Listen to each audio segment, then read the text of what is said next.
यूहन्ना की अंजील उसका 3 बाब। फरीसियों में से एक शख्स निकोदेमस नाम यहूदियों का एक सरदार था। उसने रात को यीशु के पास आकर उससे कहा, आए रबी, हम जानते हैं कि तू खुदा की तरफ से उस्ताद होकर आया है, क्योंकि जो मुझसे तू दिखाता है कोई शख्स नहीं दिखा सकता जब तक खुदा उसके साथ ना हो। यीशु ने जवाब में उससे कहा, मैं तुझसे सच कहता हूँ कि जब तक कोई नए सिरे से पैदा ना हो वो खुदा की बादशाही को देख नहीं सकता। निकोदेमस ने उससे कहा, आदमी जब बूढ़ा हो गया तो क्यों कर पैदा हो सकता है? क्या वो दोबारा अपनी माँ के पेट में दाखिल होकर पैदा हो सकता है? यीशु ने जवाब दिया, मैं तुझसे सच कहता हूँ, जब तक कोई आदमी पानी और रूह से पैदा ना हो वो खुदा की बादशाही में दाखिल नहीं हो सकता। जो जिस्म से पैदा हुआ है वो जिस्म है, और जो रूह से पैदा हुआ है रूह है। ताज्जुब ना करके मैंने तुझसे कहा, तुम्हें नए सिरे से पैदा होना जरूर है। हवा जिधर चाहती है चलती है और तू उसकी आवाज़ सुनता है मगर नहीं जानता कि वो कहाँ से आती है और कहाँ को जाती है। जो कोई रूह से पैदा हुआ है ऐसा ही है। निकोदेमस ने जवाब में उससे कहा, ये बातें क्यों कर हो सकती हैं? यीशु ने जवाब में उससे कहा, बनी इस्राएल का उस्ताद होकर क्या तू इन बातों को नहीं जानता? मैं तुझसे सच कहता हूँ कि जो हम जानते हैं वो कहते हैं, और जिसे हमने देखा है उसकी गवाही देते हैं, और तुम हमारी गवाही कबूल नहीं करते।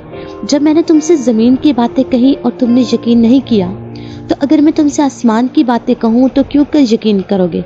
और आसमान पर तो कोई नहीं चढ़ा सिवा उसके जो उस आसमान से उतरा, यानी इब्ने आदम जो आसमान में है।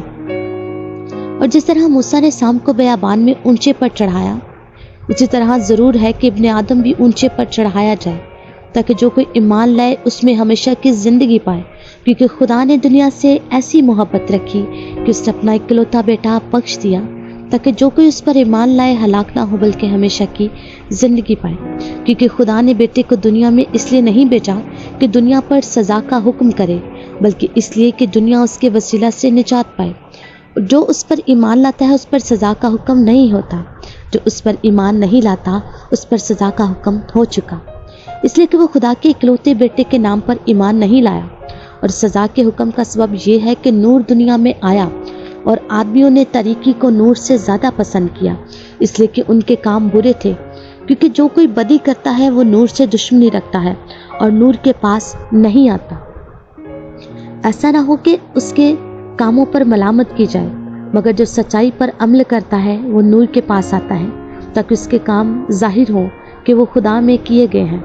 इन बातों के बाद यीशु और उसके शागिर्द यहूदिया के मुल्क में आए, और वो वहाँ उसके साथ रहकर बपतिस्मा देने लगा। और यूहन्ना भी शालीम के नज़दीक एनोन में बपतिस्मा देता था, क्योंकि वहाँ पानी बहुत था और लोग आकर बपतिस्मा लेते थे। क्योंकि यूहन्ना उस वक्त तक कैद खाना में डाला ना गया था। बस यूहन्ना के शागिर्दों की किसी यहूदी के साथ तहारत की बाबत बहस हुई।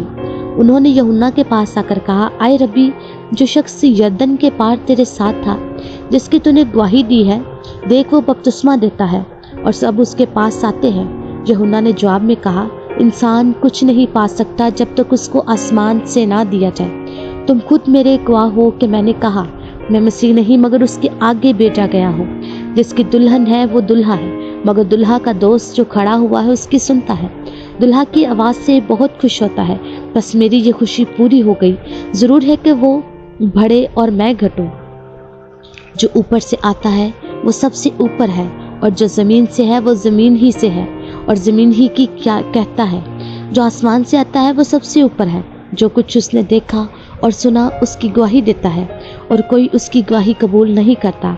जिसने उसकी गवाही कबूल की उसने इस बात पर मोहर कर दी है कि खुदा सच्चा है, क्योंकि जिसे खुदा ने भेजा वो खुदा की बातें कहता है। इसलिए कि वो नाप कर नहीं देता। बाप बेटे से मोहब्बत रखता है और उसने सब चीज़ें उसके हाथ में दे दी है। जो बेटे पर ईमान लाता है हमेशा की ज़िंदगी उसकी है, लेकिन जो बेटे की नहीं मानता ज़िंदगी को ना देखेगा बल्कि उस पर खुदा का गज़ब रहता है। कलाम मुक़द्दस का पढ़ा और सुना जाना हम तमाम के लिए बाइस बरकत हो। आमीन।